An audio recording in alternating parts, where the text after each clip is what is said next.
அன்பிற்கினிய மாதா தொலைக்காட்சி சுவைஞர்களே, தமிழீனிய நெஞ்சங்களே, வணக்கம். திரிகடுகத்தில் இணைந்திருக்கும் உங்கள் ஒவ்வொருவருக்கும் நன்றியின் வாழ்த்துகள். மீண்டும் இன்று 7ஆம் செய்யுளில் நாம் இருக்கிறோம். இன்று 3ஆம் கருத்தினை பார்க்கவிருக்கின்றோம். வாழை மீன் உள்ளல் தலைப்படலும் ஆள் அல்லான் செல்வ குடியுள்ள பிறத்தலும் பல் அவையுள் அஞ்சுவான் கற்ற அருநூலும் இம்மூன்றும் துஞ்சு ஊமன் கண்ட கனா. உறங்குகிற ஊமை ஒருவர் காண்கிற கனாக்கள் இவை. இன்று பல் அவையுள் அஞ்சுவான் கற்ற அருநூல். ஒருவர் நல்ல அரிய நூல்களை எல்லாம் கற்கக்கூடியவராக இருப்பார் என்று சொல்லிக்கொண்டு அவர் நல்ல அறிஞர்கள், புலவர்கள், மிகச்சிறந்த மேலான சான்றோர்கள் இவர்களெல்லாம் ஒன்று கூடியிருக்கிற ஒரு அவையில் தான் படித்த அந்த நூலினுடைய கருத்துக்களை கூட சொல்வதற்கு இயலாமல் முயலாமல் அஞ்சுகிற ஒருவராக இருந்தால் அவர் இந்த அரிய நூலையெல்லாம் படிப்பார் என்று எண்ணுவது வெறும் வெற்று கனவு. அஞ்சாத ஒருவர்தான் அந்த நூலினை படித்து அங்கு அறிஞர்கள் இருக்கிற அவையில் அதை உரையாற்ற முடியும். அஞ்சுகிற ஒருவர் அவர் முறையானவராக இருக்க முடியாது, அறிவுடையவராக இருக்க முடியாது. மண்ணுயிர் ஓம்பி அருளாழ்வார்க்கு இல்லென்ப தன்னுயிர் அஞ்சும் வினை என்கிறது ஒரு குறள். ஆக தன் உயிர் போய்விடுமோ என்று கூட அச்சம் வராது. யாருக்கு? இந்த உலகமெல்லாம் நன்றாக இருக்க வேண்டும் என்கிற ஒருவருக்கு. அவர்தான் அறிவுடையவர்.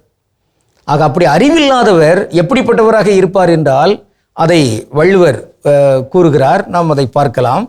வாளோடென் வன்கண்ணர் அல்லார்க்கு நூலோடன் நுண்ணவை அஞ்சுபவர்க்கு. ஆக அது என்னங்கய்யா? கையில் வாளை வைத்திருத்தல், அடிப்படையில் ஒரு கோழையிடம் வாள் இருந்தால் எப்படி இருக்கும்? அவர் அங்கு போர்க்களத்தில் என்ன செய்வார்? ஒன்றும் செய்ய முடியாது.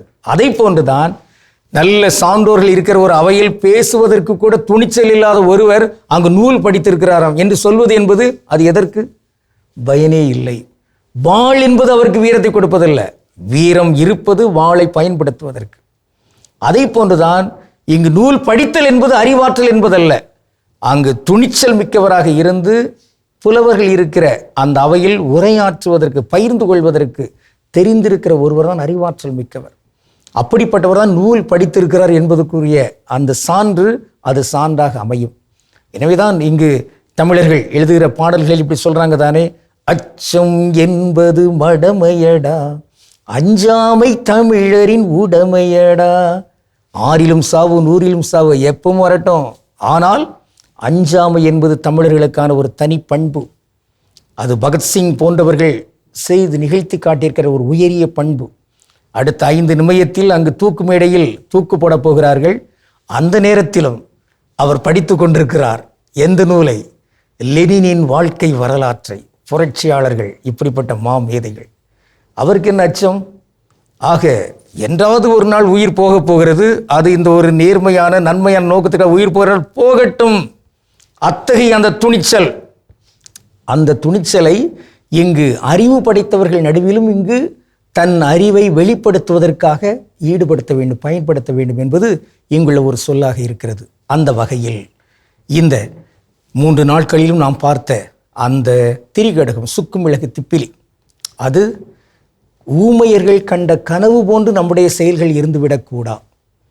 ஆக அந்த வாழை மீனை இந்த ஒரு பறவை, உள்ளான் என்கிற பறவை எடுக்க முடியாது. அப்படி எடுக்கிறது என்றால் அது ஒரு கனவாகத்தான் இருக்கும். ஆற்றலும் அறிவும் இல்லாத ஒருவர் நான் பணக்காரராகி இங்கு செய்ய வேண்டிய நல்லவற்றை செய்வேன் என்பதும் ஒரு கனவாகத்தான் இருக்கும். நல் அவை, புலவர்கள் இருக்கிற அந்த அவையில் ஒருவர் நான் அறிவிப்பதற்கு கூட அச்சம் கொண்டவராக இருக்கிறார்கள். அவர் படிக்கிற நூலும் கனவாகத்தான் இருக்கும். எனவே இந்த அச்சத்தை எல்லாம் தவிர்த்து நேர்மையான தன்மையில் கனவுகளை நனவாக்குவதற்கு இங்கு முயல்வோம். இன்று நாம் அறிந்திருக்க வேண்டிய ஒரு சொல் வல்லுனர். வல்லுனர் என்பது தமிழ் சொல் அல்ல. ஆக வழக்கமாக இந்த நடத்துனர், ஓட்டுனர் என்றெல்லாம் வருகின்ற பொழுது அதில் தன் நகரத்தை பயன்படுத்துவோம். ஏனென்றால் அந்த வினையினுடைய வேர் அது ஒரு பொருள் தரக்கூடியதாக இருக்கும். ஓட்டு எனவே அதோடு இணைத்து பயன்படுத்துகிற அந்த இணைப்பு என்பது தன் நகரம் ந என்று வர வேண்டும். அந்த ரன்னகரம் வந்துடக்கூடாது. ஆக ஓட்டுநர், பெருநர், இயக்குனர் அதெல்லாமே எப்படி வரும். ஆனால் வல்லுனர் என்கிற இடத்துல அந்த ந வர முடியாது. ஏன்னா அது தமிழே கிடையாது. அது ரன்னகரம் தான் வரும். 2 சுழி இனான்னு சொல்கிறாங்களோ அதான் வரும். ஆக அது தமிழ் அல்ல, வல்லுனர் தமிழ் அல்ல. மாறாக தமிழ் என்பது புலவர், அறிஞர் என்று நாம் இங்கு பயன்படுத்த வேண்டும். வல்லுனர் என்கிற சொல்லை நாம் விடுத்து புலவர், அறிஞர் என்கிற சொல்லை பயன்படுத்துவோம். மீண்டும் நாம் இத்தகைய நன்மாந்தர்களாக உயர்வதற்கு நாம் காணுகிற கனவு அது நடைமுறைப்படுத்தப்படுவதற்குரிய பொது நன்மை கருதிய கனவுகளாக இருக்கட்டும் என்றெல்லாம் எண்ணி பொய்மையான கோழைத்தனமான அந்த கனவுகளை எல்லாம் விடுத்து உயரிய மாந்தர்களாக வாழ அழைப்பு விடுக்கின்ற இந்த திரிகடுக மருந்தை ஏற்று சுவைப்போம். இறைவனுக்கு திருவிழமானால் மீண்டும் நாளை திரிகடுகத்தில் இணைந்து மகிழ்வோம். நன்றி, வணக்கம்.